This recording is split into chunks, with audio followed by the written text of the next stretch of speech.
But word of their sighting of a strange sea creature soon got out. A couple of days after, the local paper came down and interviewed us and asked us what we saw.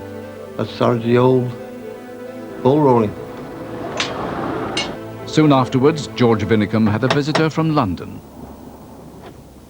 Mr. Vinicum? A gentleman from the Natural History Museum rang me up and said he was coming down to interview me. The creature's neck was, how long would you say? About 5-6 feet, I'd say. And the body, what size was that? 20 feet at least. Are you sure about that? Sure as I am of anything. Do you think you could draw it for me?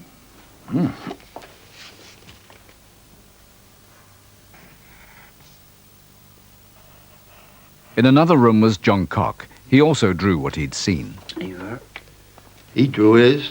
When he brought his back, he said, well, it was the same. You've drawn it before. I said, we haven't drawn it before at all. He said, that's what we saw. And then he brought out this book with all these things in there, prehistoric monsters and everything on it. He said, pick out the one you think you saw. That's it, definitely. No doubt about it. Well, what is it? It's a plesiosaur. It's been extinct for over 60 million years. You can't possibly have seen one of those. That is what I saw. Same head, same neck, same body. I think what you saw was a leatherback turtle. I'm telling you, that was no turtle.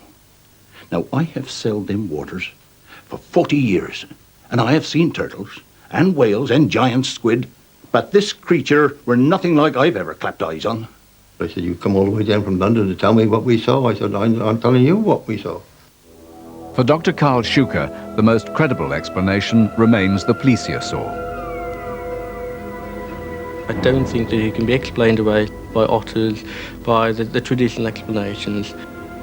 Radical or not, the best fit in relation to animals that we know existed at one time or another in the history of our planet, the best fit is the plesiosaur. But critics say if plesiosaurs do exist in Cornish waters, you'd expect to find their corpses washed up on the beaches. Dr. Schuker has an explanation for why no carcasses have ever been found. Plesiosaurs are well known for swallowing stones. They did this for buoyancy purposes. So needless to say, a large animal that has quite a fair few heavy stones inside it, when it dies, it's going to do one thing, and that's sink. Most experts believe that the sightings alone cannot prove plesiosaurs have survived to the present day. But for the witnesses, the evidence of their own eyes is proof enough.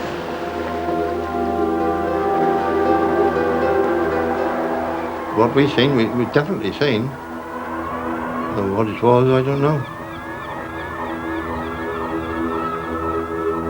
If the story of the Loch Ness Monster is anything to go by, the mystery of Morgwa will not go away. But anyone who tries to find the creature will have to search a much larger area than a loch.